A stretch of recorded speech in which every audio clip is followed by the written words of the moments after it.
All right, let's look at another aspect of things that can affect internal forces and stresses and deformations, and that's temperature effects. Generally speaking, if you heat something up, it will expand and get larger. And that can affect a lot of properties and things that are happening with the structure.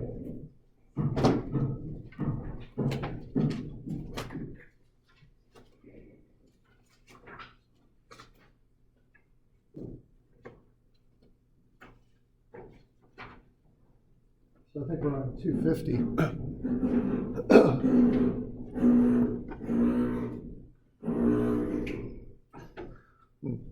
They're working on the roof, obviously. I'm going to start looking a little more seriously into another room here. We've been doing pretty well so far, but this phase could last a while. I think they're grinding a little bit now. They're going to put like a mat on top of the roof, and then use some sort of glue. It's either a grout or an epoxy to kind of, the idea there is to join all these individual beams that run across together into one unit, so it'll stiffen up the building a bit, and if there's an earthquake or something.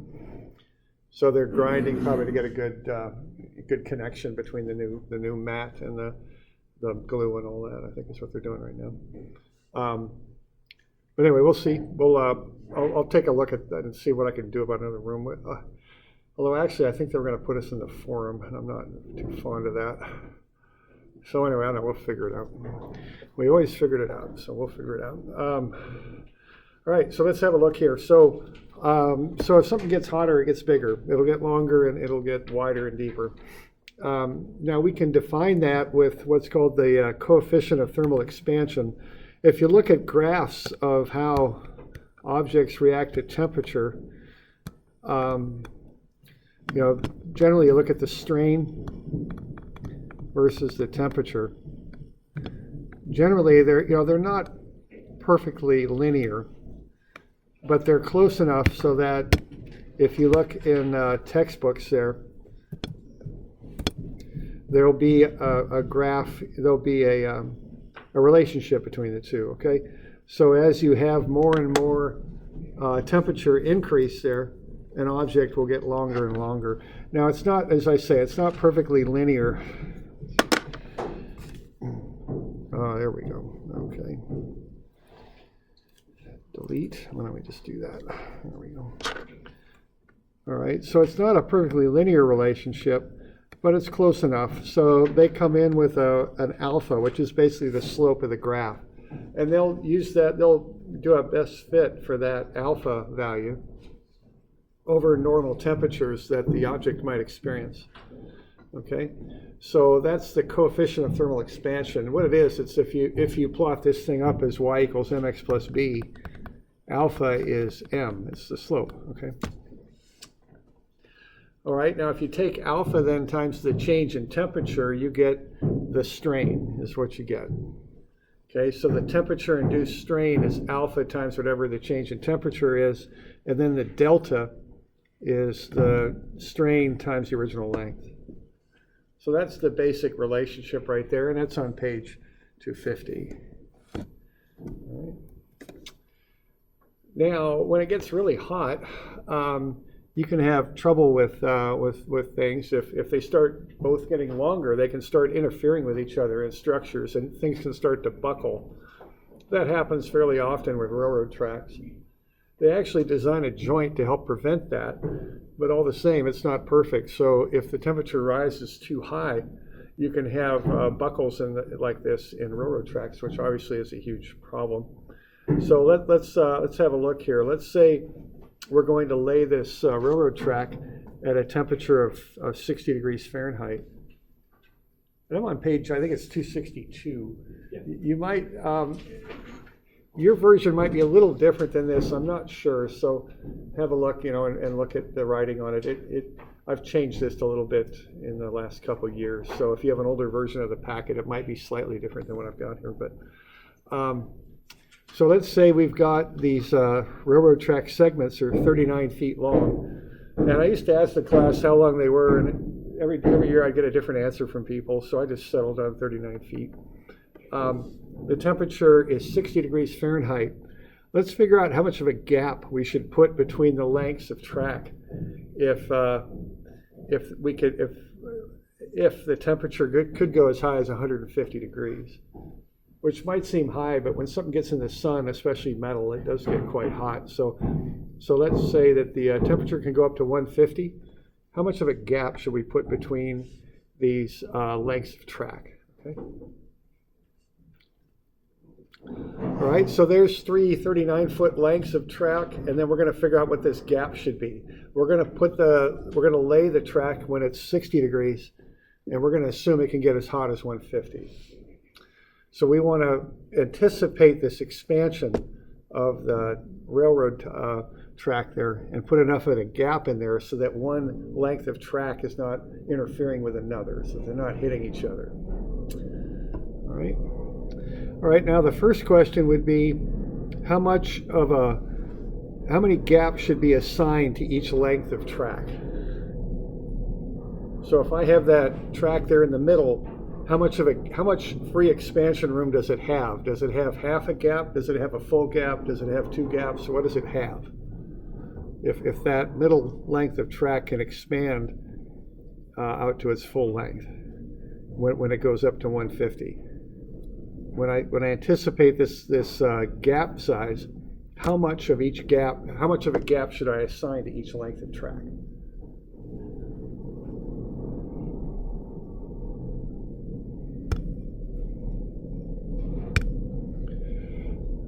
Okay. So no one can increase a full gap. Left and right one can increase. Yeah, I guess it would kind of depend on, if you've got endpoints. Let's say we're just in the middle somewhere, so there will be some other lengths of track here extending. So we're kind of in some indeterminate place in the middle.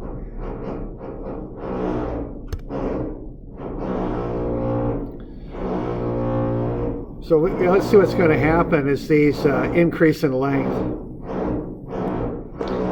That one might increase like so. And then the one we're looking at, let's say we're looking at this one, that could increase like that, right? So we're looking at the final condition being like that.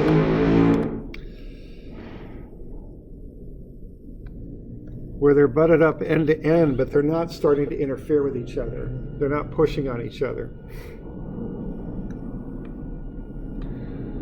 So how much of a gap do we have on the left side that thing can expand to?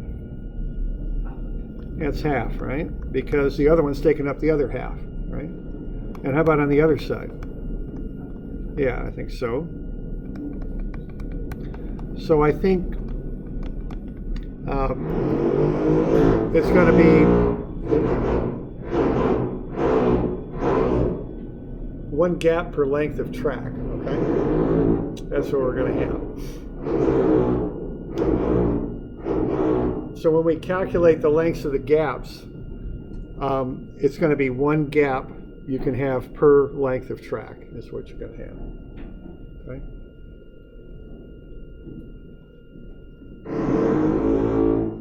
All right. So that's for starters. Okay. Now the next thing to do is to figure out what the change in temperature is.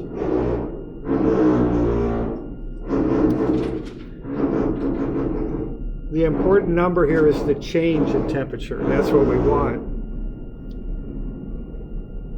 So what do we got? We're going from 150. We're starting at 60. We could go as high as 150.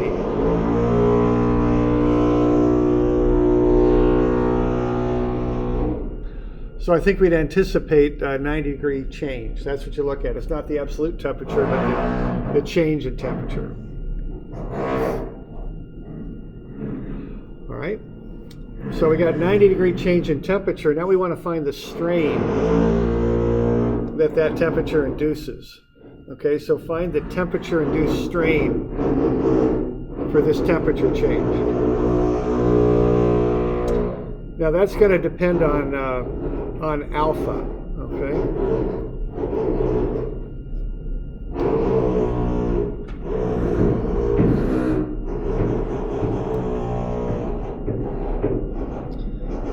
Did I give you alpha on that? On your problem statement? If it's, 8 times 10 to the negative 6. Thanks. It's 8 times 10 to the negative 6. So what we do then would be to take that number times 90. Okay, so that's 8 times 10 to the minus 6. Now that's a unitless number on the top per degree Fahrenheit on the bottom, because we're after strain, and strain is a unitless number. So if we take 8 times 10 to the minus 6, that's per degree Fahrenheit. That's the strain per degree Fahrenheit. And then multiply that by 90. We'll get 720 times 10 to the minus 6. So that's the strain. That's the maximum strain we're going to have when it's 150 degrees, is what that is. Okay. And then the last thing we do would be to convert that, to get that into a length.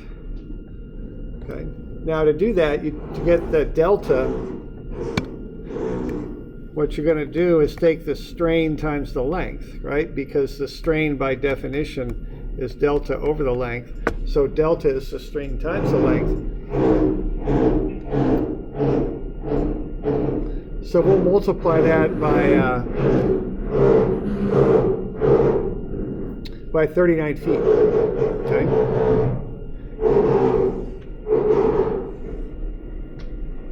Now the one thing is on this, you want to convert the length into inches, because you're going to set a gap based on inches. Okay?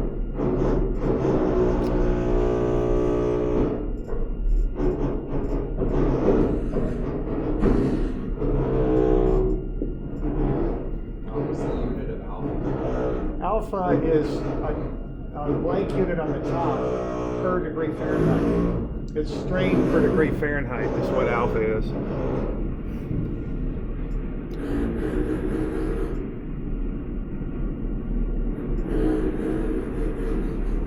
So we doing all right with that?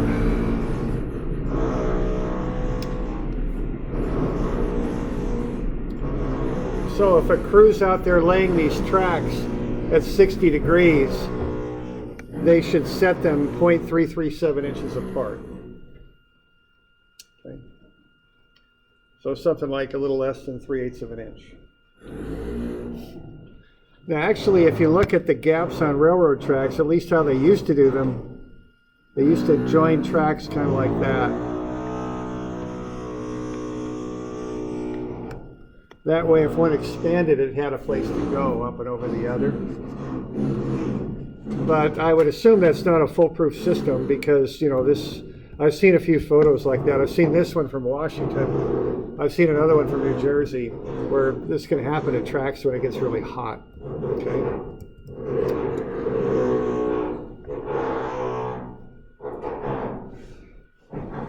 You see this in concrete work, like on sidewalks. They put expansion joints, they call it. It's very common on structures. What's that? Along bridges. Yeah, bridges too, yeah. So they anticipate this and give it, they basically just give the structure room to move. Okay, another place where you see it is in engines, you know, in an internal combustion engine, the rings on the piston, you know, their job is to seal on the cylinder wall. And they're flexible, you know, they'll kind of expand in and out a little bit as needed. I could imagine, you know, in the civil engineering world, this is challenging enough to get these temperature expansion situations lined out, but in an engine, you're going from very, very cold. I mean, in Alaska, an engine can get down to minus 20 or something, and then you can, I don't know how hot an engine is running. What's the coolant temperature? I mean, it's quite high too, so, you know, quite a range of temperature.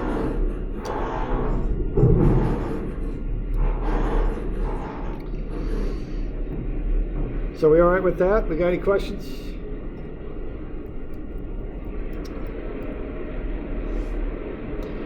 All right, that's part of the deal that we think about, but there's another part too, but I'm back on page 250 now. The other thing is, if you've got, let's say we got a bar there between two walls, when the temperature goes up, that bar is going to want to get longer, but the walls will prevent it from getting longer, so the bar ends up pushing on the wall. And so what you get there is called temperature-induced stress.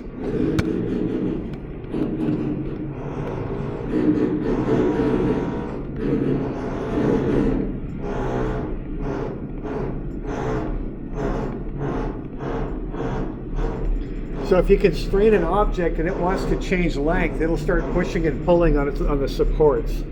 So you can get stress that's induced.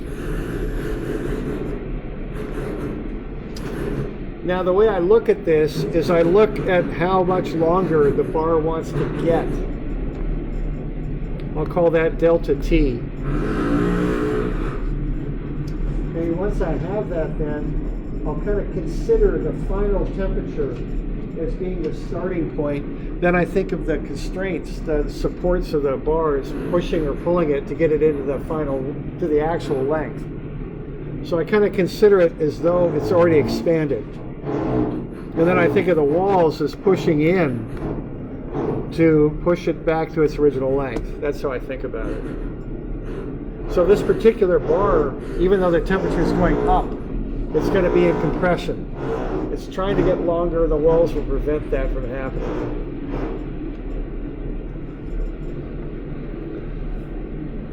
So are we doing all right with that? Okay. So let's look at a situation with that, and I'm jumping ahead again on page 270. So let's get a bar there, 8 centimeters by 6 centimeters. We'll put it against a wall, and we'll have it against a post there, a column you might call it. Post is another word for a column. And let's say the temperature goes from 25 up to 37. Let's find the stress in the bar and the normal stress in the bar and the shear stress in the post. And I've got some parameters there for the materials of the bar. We're going to assume that the wall and post don't move. Okay?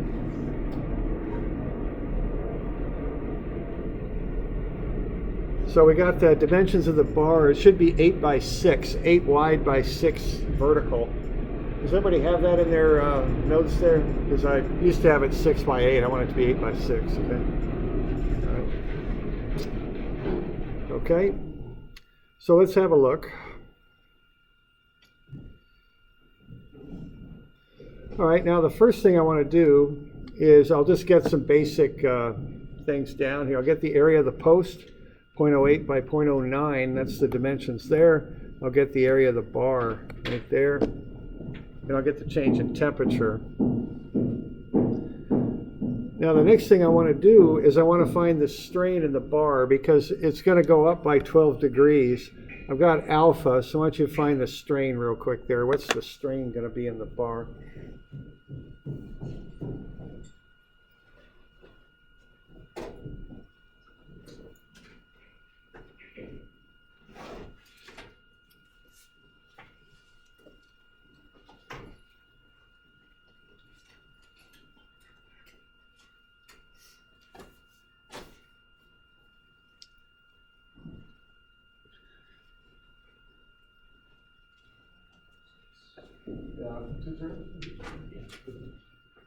I'll get 0.06.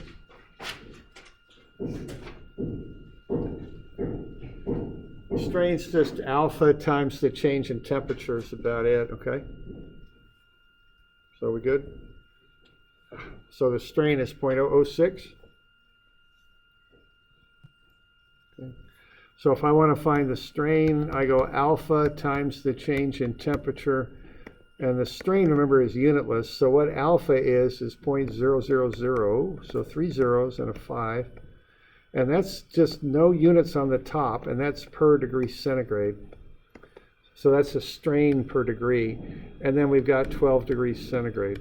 So if you multiply that out, you get a strain of 0.006. And that's unitless. It's just a proportional lengthening is what that is. All right, now once you got that, what you want to do next here is find delta. So how much longer does that bar want to get? If the strain is 0.006, how much longer is the bar trying to become? If the posts weren't there, how long would the bar be?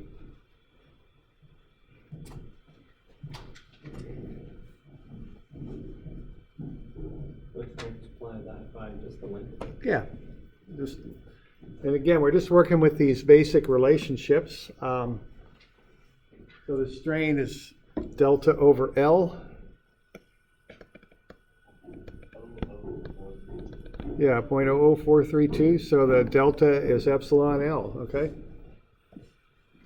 So there we go.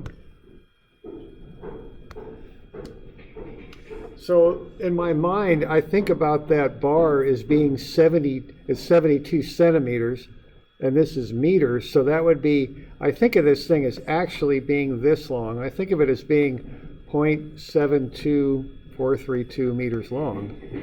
And then the post has to push on it and push it back. That's how I think about it. So is the bar there in tension or compression when the temperature goes up? It's compression, okay? Even though it's hotter and it's trying to get longer, that post prevents it. So it's actually kind of pushing it in. That's what's happening there, okay?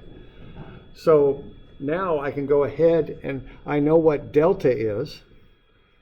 I also know that delta is PL over AE, but I want to find the stress. So I can combine the P and the A, and that's just normal stress, okay? So sigma is P over A, okay?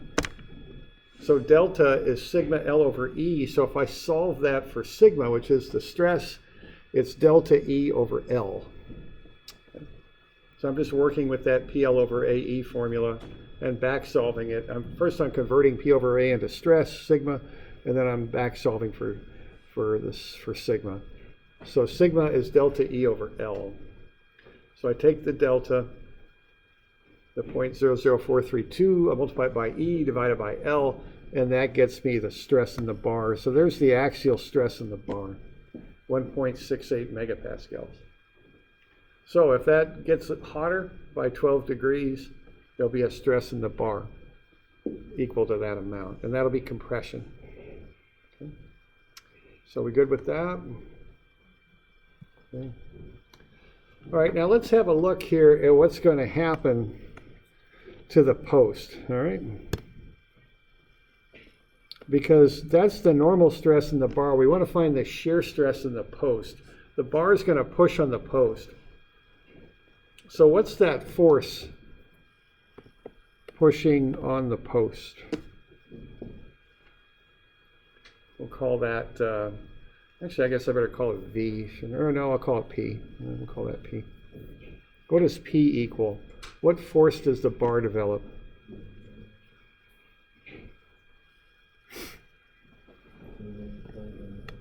The stress we just found by the area. Yeah, right, because the stress is the load over the area. So the load is the stress times the area. We got the area. Multiply that out, you should come up with the force.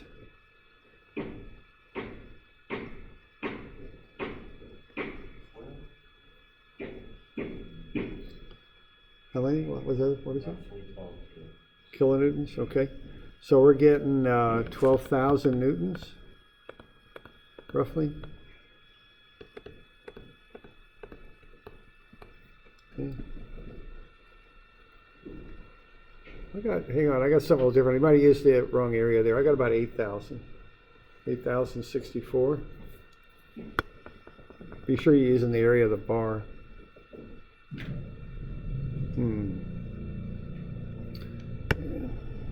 So take the stress times the area of the bar. So that'll be 1.68 times 10 to the 6 newtons per meter squared times the area of the bar, 0.000048 meters squared, and that'll get us the load. Is that 8,000, or what was 8,064? Or whatever the heck that was? Yeah, 8,064 newtons. We good with that? Okay. So now we know we've got 8,064 newtons pushing on the post.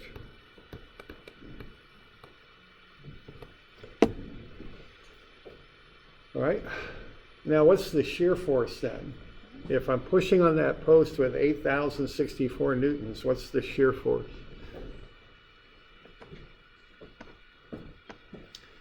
Yeah, be careful on this one. Draw up a free body diagram. Draw a free body diagram of the post. The quick answer, let's be analytical about this. So draw up a free body diagram that shows what's happening to the post, and from that figure out what the shear would be.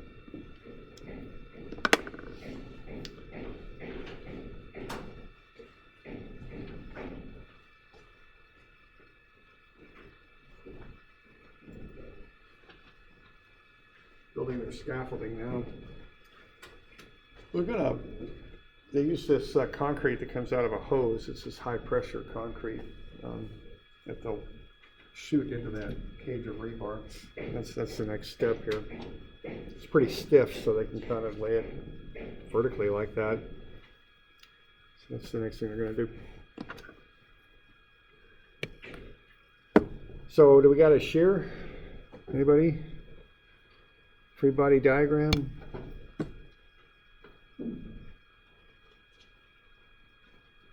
Okay.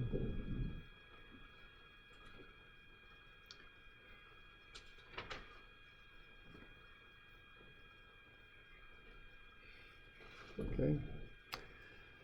Now the thing on a free body diagram is to find an internal force. You've got to cut through wherever that force occurs. Okay. So the shear is going to build up in the post. So I'm going to need to cut through the post. Okay. Now I cut through the bar, but I already know what that bar force is, so that's not too bad. But the thing is, if I cut through the post on the top to find the shear up there, I've also got to cut through on the bottom, okay? I can't just cut the top out and call it good. Even if I make my cut down here, then I've got to deal with that horizontal reaction at the base, see? I can't just, so I have to be careful about that. And that's why we like to draw these pictures and kind of analyze things. Because if I want to find the shear, my free body diagram's right there, okay? So actually, there isn't one V shear force when I do that. There's two. One on the top, one on the bottom. And given the situation there, I think we could assume that they're symmetrical. All right. So don't worry about that right now. We'll come back to that. But so we did the little deal where we found the force by taking the stress in the bar, axial stress times the area. Now sum of Fx for this free body diagram, which is like right there, I'm going to have two V's pushing back against that load P. So the shear force is going to be half of 8,064. It's going to be 4,032. Okay. Because there's one on the top, there's one on the bottom. And then you can divide out the area of the post and get the shear stress. Okay. So that's something to kind of remember about this stuff.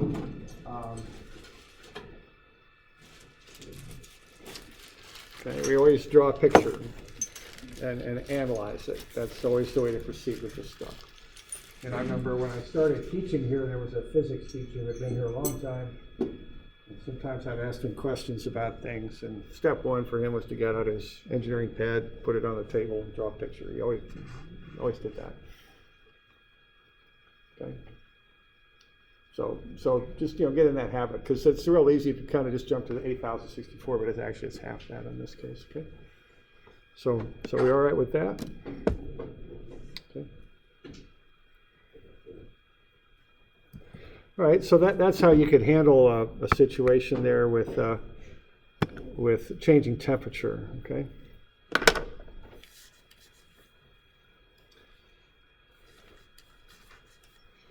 All right.